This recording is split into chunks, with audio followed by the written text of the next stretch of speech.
Hi, this is Friederike from Joy of Syntax and English in Color. Today I want to do a grammar video. I want to discuss my favorite sentence from the novel The Great Gatsby. And I think that one can really learn a lot about grammar and writing from it. And I want to show you how one can practice writing and critical reading and grammar while having fun. I prepared a little PowerPoint and I'm going to share my screen and start. Whoops, technology is sometimes a challenge. There we go. I'm sharing my screen. Okay, one of my specialties is breaking down big things into yummy bite-sized study units. And that's what I want to do today with this sentence. It's from chapter 1 of The Great Gatsby, and I'll read it first.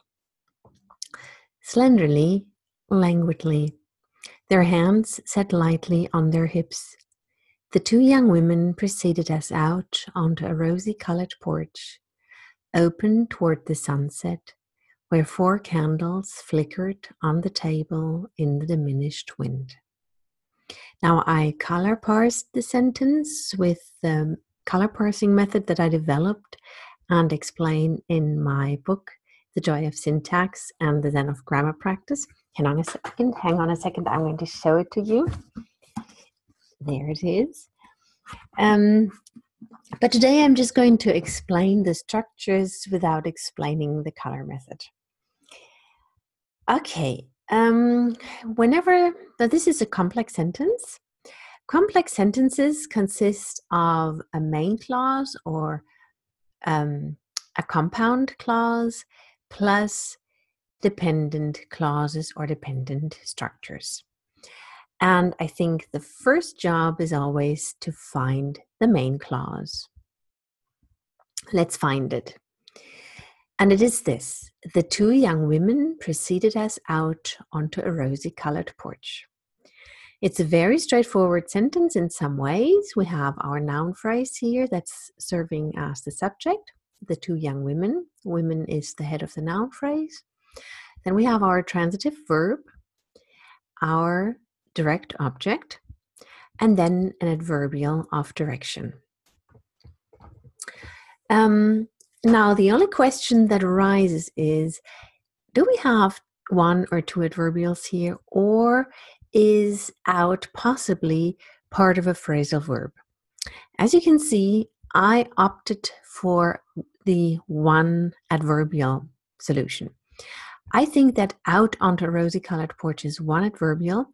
Out is an adverb here, and it is post-modified by a prepositional phrase, onto a rosy-colored porch. Now, usually onto is spelled in 1 word, but in The Great Gatsby, it's spelled in 2 words. Doesn't change the fact that it's a prepositional phrase, and doesn't change the fact that it post-modifies out. So we have here an adverb phrase serving as adverbial of direction and complementing this transitive verb, which controls the direct object. So the two young women preceded us out onto a rosy-colored porch. So the two young women were walking ahead of the narrator and Tom. For those of you who know The Great Gatsby know that in the first chapter, the narrator is visiting his cousin Daisy and her husband Tom, and part of the evening is spent on this rosy-colored porch. Okay, so we've got our main clause. Let's move on. Now let's just take one thing at a time. The sentence opens with slenderly and languidly. Now, as far as form goes, these are 2 adverbs that function as adverbials. and they have been pulled out of the main clause, so they function as free adverbials. And whenever something is pulled out of a main clause and put into initial position, it draws more attention to itself. Or, in other words, when a writer decides to pull something out of the main clause and put it in initial position, then he or she wants the reader to focus on it.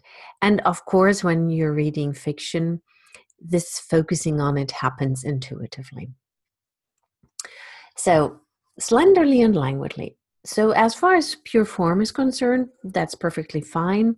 Adverbs can serve and often do serve as adverbials. Everything is cool here. However, if we take a closer look, slenderly is a little bit odd. Why? Now, if you look up slenderly in the dictionary, you will not find it. Now, not all the words that are used are in a dictionary, but with this one, it is surprising. It's not surprising that it's not in a dictionary, but it is surprising that it is used as an adverb. Why? Well, slender means gracefully slim. I'll go ahead and show you the definition in one of my favorite dictionaries. Slender, defined by Merriam-Webster's Learner's Dictionary. Thin, especially in an attractive or graceful way. She has a slender figure. So here it says it's an adjective, and here it doesn't offer an adverb. If it also were an adverb, or if there were an adverb form, we would see it here. Either here, slenderness, the noun is offered, but then they would offer slenderly, but they don't.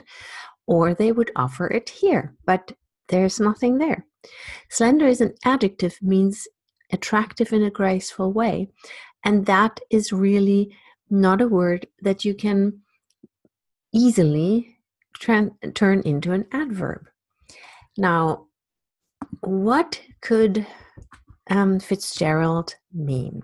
Well, what would be normal is to say the slender young women proceeded as languidly out. But he didn't say that. He said slenderly.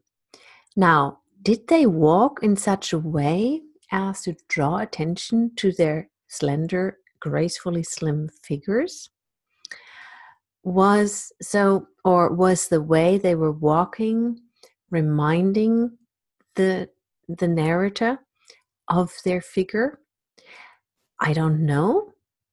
I think it's thrilling to think about this use of this creation of the adverb. Now, languid and languidly is really traditionally used. Languid means, let me show you. Languid means showing or having very little strength, energy, and activity. And in a way, it can also mean, sometimes it's also used in the sense of bored, nonchalant, weak, and tired. But showing little energy is the main meaning. So this is an adjective. You can be languid, but you can also walk in a languid way. In other words, languidly. So this is not unusual. It's unusual maybe, or very noticeable, that he has pulled this adverbial out of the main clause and put it in initial position along with this unusual adverb slenderly. Okay, so compare. Oops, I didn't want to go there yet. No, not yet. So compare this slenderly, languidly. The two young women proceeded us out onto a rosy-colored porch with what the normal person would have said. The slender young woman proceeded us languidly out onto a rosy-colored porch. Now, of course, what Fitzgerald wrote is much more exciting and artful and great, but it's good to see what he did and to play with this discrepancy between what a normal, boring writer would have done, or what I would have done, and then to see what he did with it, and that way appreciate his art. Okay, next structure. their hands set lightly on their hips. Now, what is this? This is a so-called absolute phrase, which is sometimes also called a nominative absolute. What is an absolute phrase? An absolute phrase is an autarkic-seeming structure that has its own little subject, which is usually not identical with the subject of the main clause to which it has been attached. And it has its own little predicate, but the predicate is a non-finite or a verbless predicate. So an absolute phrase is almost a complete finite clause, but not quite. The finite verb part is missing. Everything else is there. So their hands is the little subject, set lightly on their hips is this non-finite predicate in this case. What would this structure look like if it were a finite clause?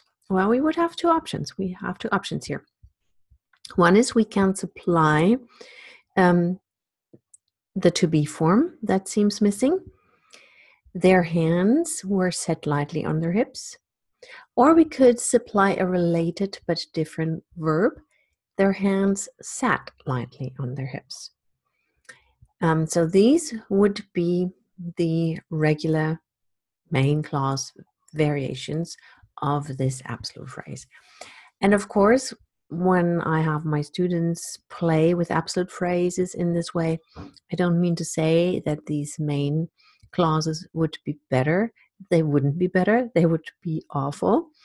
I just want people to get a feel for what an absolute phrase does. Now, an absolute phrase is sort of a snapshot view. Someone, and I can't think of the name right now. Hang on a second, I'll get the book.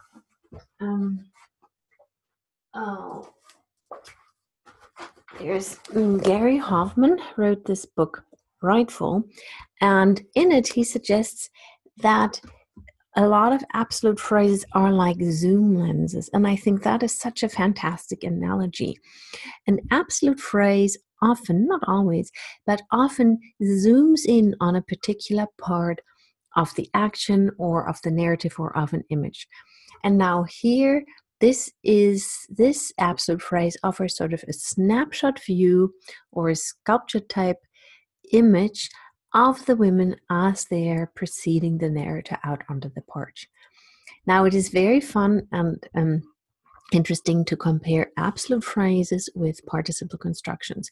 While absolute phrases are static and offer these snapshot views or these zoom lens type views, participle constructions are like little film clips. And this is, an intuitive, but it's maybe a conscious choice or an intuitive choice, but it is a choice to make. Do I want to show something as a snapshot, absolute phrase, or do I want to show something as a dynamic little event happening, a film clip type of thing? Then we have a participle construction. So how could that be as a participle construction? Well, placing their hands lightly on their hips, the two young women preceded us out on the rosy-colored porch. That would be the participle construction variation. Okay, but we have an absolute phrase here. I talk quite a bit about absolute phrases in my book. I think they're very fascinating constructions, and they're very, very versatile. Next structure. Okay, here. Now we have explained the free adverbials, we have explained the absolute phrase, we have identified the main clause. Now let's move on to open toward the sunset. What is that? It's been separated from the main clause by a comma. Open is an adjective, and it has been post-modified by a prepositional phrase, open toward the sunset. Now, this adjective phrase is a non-restrictive post-modifier of porch. Non-restrictive means that it's not part of the main clause. It's not a syntactically obligatory element of the main clause, has been separated by the comma. Just like a non-defining relative clause, it supplies extra information. And in fact, it can be discussed in terms of a reduced non-defining relative clause. And we could easily turn it into such. And I've done it for us. Here, there.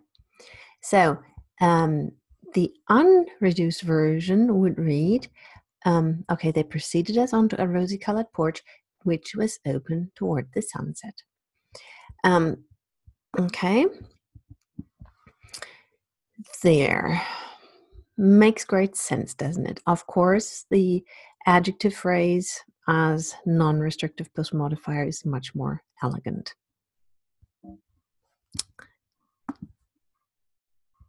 Oops. Okay, the final structure we want to look at is where 4 candles flickered on the table in the diminished wind. Now, what do we have? We have a non-defining relative clause, an extra information relative clause.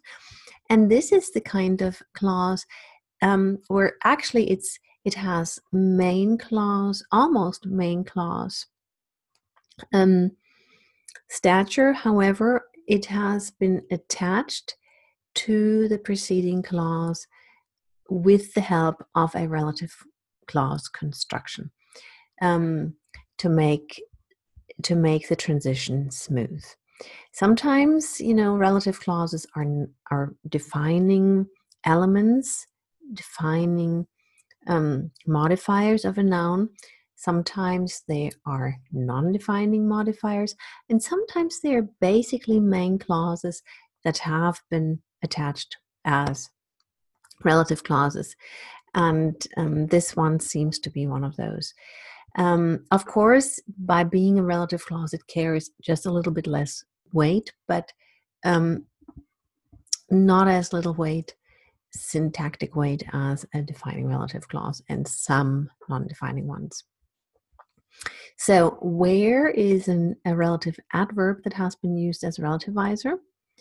So the main part of this subclause is 4 candles flickered on the table in the diminished wind on the porch, right? And instead of saying that, the on the porch has been transformed into the where and has been, of course, then placed in initial position, because relativizers always are put in initial position.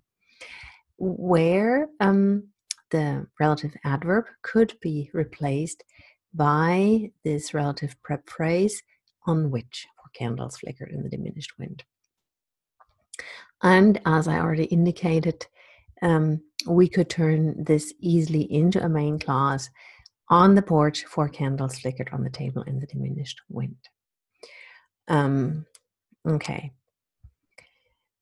Okay, so all structures are duly explained. Let's look at the sentence with all the substructures turned into main clauses. That would read like so. The 2 slender young women preceded us languidly out onto a rosy-colored porch. Their hands were set lightly on their hips. The porch was open toward the sunset. On the porch, 4 candles flickered on the table in the diminished wind. Now, of course, this is not great art, but this is good practice for writing. It's great practice to turn reduced structures into unreduced structures, and then to cover up the original, and then try to find the original wording of the sentence. You look at the unreduced clauses then, and you cover up the original, and then you try to transform this back into the beautiful original, and thereby you really internalize the structure and the beauty of it, and that flexes your writing muscles. Actually, rosy-colored porch and open toward the sunset and diminished wind, those are interesting words that I would like to look at. What does it mean that the porch is rosy-colored? Was it painted in a rose color? I don't think so.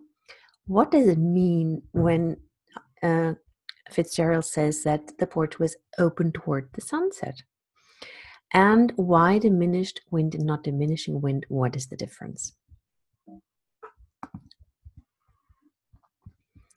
Hang on. Technology is a bit too many for me here. And again, I'm quoting from Marian Evans' novel. It's The Mill and the Floss. Marian Evans is, of course, George Eliot. That was her pen name. And Maggie's father is often overwhelmed by modern life and by technology. And then he says, "This world is too many for me." And often I say, "Oh, this is too many for me." And then I think of this novel. And then sometimes people correct me and say, "Well, that's wrong. You have to say it's too much for me." But I'm quoting Maggie's dad. But I'm off on a tangent. Coming back to the sentence here. The first two parts we dealt with, but now, when I say that when Fitzgerald says that the porch was open toward the sunset, what he means is that the porch faced west. And when he says that the porch was rosy colored, he actually is saying that the sun was setting, and the light from the setting sun was bathing the porch in a rosy light. And now listen to this. The porch faced west. The sun was setting, and the light from the setting sun was bathing the porch in a rosy light. That is so wordy. And the way Fitzgerald chose to present the image is so much more poetic and amazing, I think. What an idea. And he probably had that intuitively, but it was open, the porch was open toward the sunset. It's so much more beautiful and poetic. Yeah, anyway, there was a table on the porch. 4 candles had been placed on the table. They were flickering in the wind. The wind was milder now than it had been. That's what diminished means. Now, diminished and diminishing are both participles. Participles can be used as adjectives in front, and they can be placed in front of nouns, just as many other adjectives can be. But there is a difference. Diminishing means wind that is diminishing as the narrator speaks, and diminished means wind that has already been diminished, that has already become milder. So it's very important to pay attention to these little details. Either word would have been fine as far as sound and grammar goes, but the meaning is different. Okay, now let's look one more time at the beautiful original. And